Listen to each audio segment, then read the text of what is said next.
Everyone, welcome back. Welcome to episode 7 of the Big Boy Basics. Today we're going over the Dummy's Guide to Progressive Overload. So we will go over how to progressive overload in this video. I'm going to give you 2 types of progressive overload.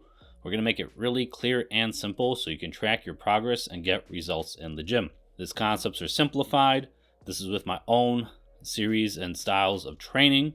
And if you haven't already liked the video, you should down below. This is a whole giant playlist called the Big Boy Basics, where I'm going over everything that is training related for the beginner. Now you hear this word thrown around a lot. So what is actually progressive overload? So let's get the legit definition out the way.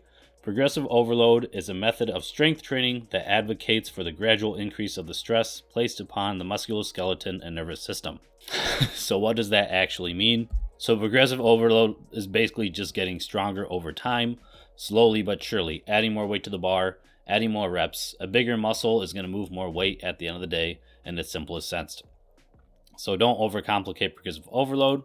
It's just getting stronger slowly over time. So how do we actually progressive overload when you guys run out and you can't just add 5 pounds to the bar every single week like you can for the first month of training? You'll eventually have to get a little more intelligent. So the first method is a double progression. So let's just run through the example and it'll make sense. So let's pick a rep range. My example is 6 to 8. So in this rep range, you're going to find a weight that allows you to fail or hit your RPE goal within that rep range. If you don't understand rep ranges, check out the previous video. So with this double progression, you're going to increase reps every week until you hit the top of the rep range. And when you hit the top of the rep range, you're going to increase the weight with the smallest amount possible. And then you just repeat this process. So what does this actually look like? In our example, we said we're going to do reps from 6 to 8. So in this example, we have the bench press for 3 sets of 6 to 8. So let's look how this plays out.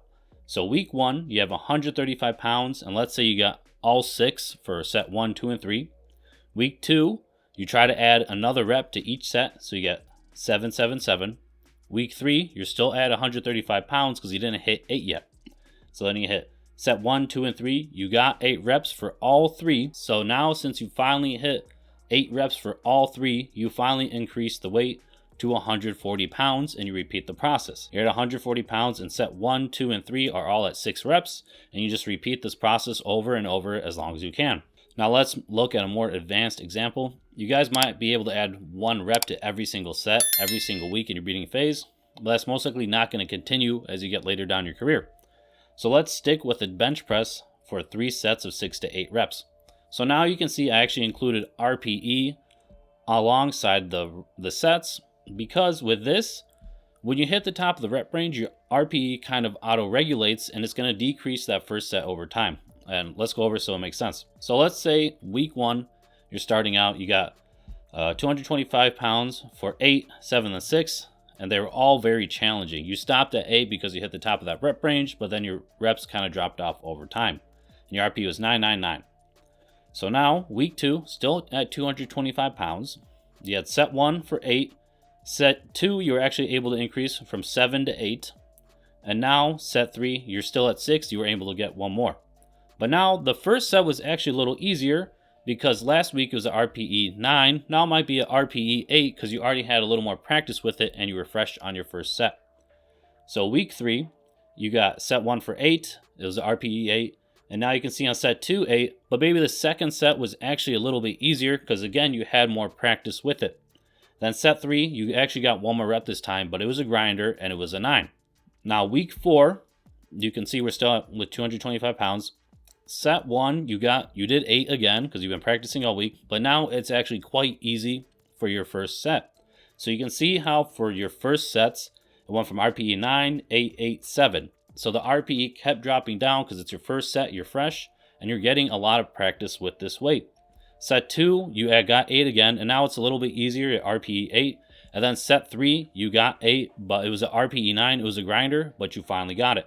So you can see how on your first set, your RPE was kind of going down each time. Set 2 was starting to go down.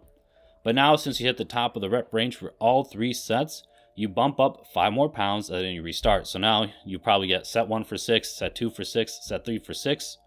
And then all those are going to be quite challenging. Now this is just an example. It's not going to look exactly like this, but this is a general idea of how the RPE kind of auto-rotates with your first and second set. They'll get easier over time if you're stuck on your last set for the top of that threshold. It's okay to practice with more weight on a double progression scheme. It gives you more time with the weight, more time to get comfortable with it. You can focus on your form a little more. That's perfectly fine. Now, if you're a person that feels like it'd be a waste to keep doing a weight you could do for that first set, there is another progression scheme called a dynamic double progression. So let's do the same thing. We're going to pick a rep range, and we'll stick with 6 to 8. You're going to find a weight that allows you to fail or hit your RPE goal within that rep range. Increase your reps every week until you hit the top of that rep range as usual. But this one, when you hit the top of the rep range on only one of your sets, that's when you're going to increase the weight. So let's again look at the bench press example. So in week 1, we have 135 pounds for 8. Then we got 7, then we got 6. They kind of tapered down because we got more fatigued as time went on. But since on your first set in week 2, you hit 135 pounds for 8 in week 1, in week 2, you're going to increase that to 140 pounds. So now you shoot for 6 because that's the bottom of the rep range. 135 pounds, you got 8 on set 2. And then on set 3, you got 135 pounds for 7. So now you can see in week 3, set 1, you got one more rep with 140 pounds. And then you actually bumped up set 2 to 140 pounds again because you hit the top of that rep range on week 2. So now you have 240 pound sets, and then you go down to a 135 pound set for a set of 8. And then you can see in week 4, working for 140 pounds for all of your sets again.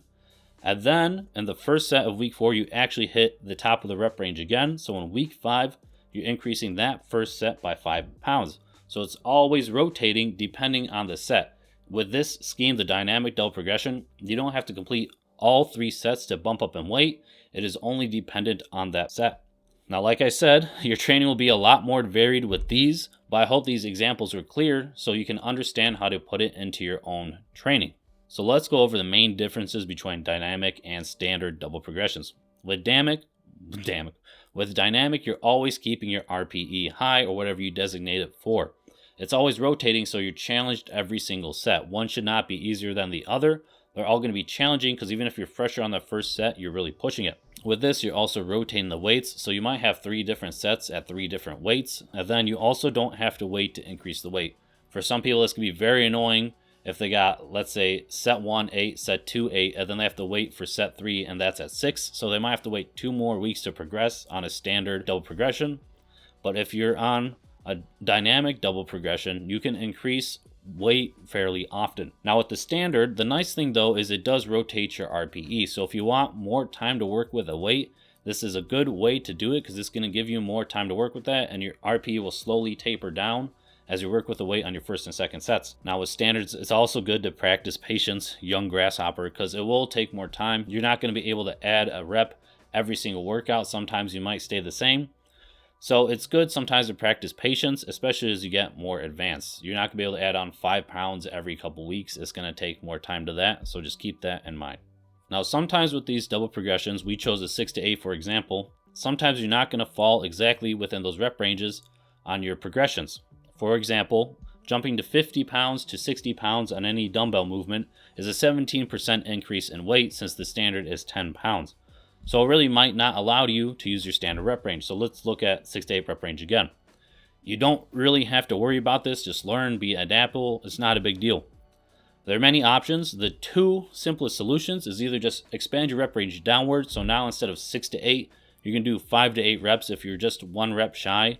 Not a big deal, just adapt. Or you can use that same weight. So instead of increasing to 60 pounds, stick with the 50 and then just increase by another rep or 2 on your rep range. So now instead of 6 to 8, you can use 6 to 9 as your rep range. Use the smallest amount of weight increments as possible. I know sometimes that's not possible, but you can always buy like small micro loaded plates on Amazon if you need them. With dumbbells, it's a little more difficult if you just have the standard giant dumbbells at your gym. Now I gave you the 2 simplest ways to progressive overload, but there are many other ways to actually do it. So I'm just going to give you some quick examples. I'm not going to go into all these, but you can further research them for yourself if you want. So the first is you can use the same weight but with different rep tempos, and we will have a rep tempo video later in the series. But essentially, if you can do 225 pounds bench for let's say 3 sets of 8 and you're having trouble increasing, maybe you can start incorporating some pause benching into those sets. So maybe the first 3 reps you can pause on your chest, and then the rest of the set is explosive. And then maybe you can start increasing your pause reps. If you can have better control with that weight, you're most likely going to be stronger and put on some muscle. And then another way is, instead of having 3 sets of 8, if you're stuck on that all the time, or just 3 sets of whatever rep range, you can add a 4th set to get some more volume in until you break it. So let's say if you're at a set of 8, and then a set of 7, and you're never able to get that last rep, you can add on another set to your next week. So you actually have 4 sets. So you're going to get a little more volume. It's kind of a volume breaker. So you have a little more practice with that weight, and you get some more volume to push you forward. So when you get 4 sets of 8 now, instead of just 3, which this should help you, you can back down to 3 sets the week after. Revival Fitness actually has a really good video on this, and I'll put it up here. And then this is what I've been doing a lot recently, and I've been really enjoying it. So use one of the double progression schemes, but only visit the exercise once every other week. Use similar movement patterns. Don't pair different movement patterns. So don't be like, I'm going to do this with a bench and a dip. Find something very similar. I would do like a bench and dumbbell press. So in my example, week 1, you're doing a barbell bench press. Week 2, do a dumbbell bench press. Then week 3, switch back to the barbell. So that way, you're hitting it once every 2 weeks, but you're still hitting the same movement pattern the week after. Like, I wouldn't do this with like a squat and then you're going to say a leg extension the week after. It doesn't make sense. Maybe you could substitute the squat with the front squat, or the squat with a leg press, and then you could switch them every 2 weeks. This is another really great way to do it as you get more advanced. And now the quote for the video: before your dates, lift some weights. Probably some red pill YouTuber somewhere out there. If you guys want your quote in the video, please comment down below. And that's it for today. We're going to go over rest times next. This is a very important part, so make sure you stick out for your video. You'd be surprised how much rest times can affect your training. Like and subscribe down below. Make sure you watch the whole playlist if you're new here, and peace.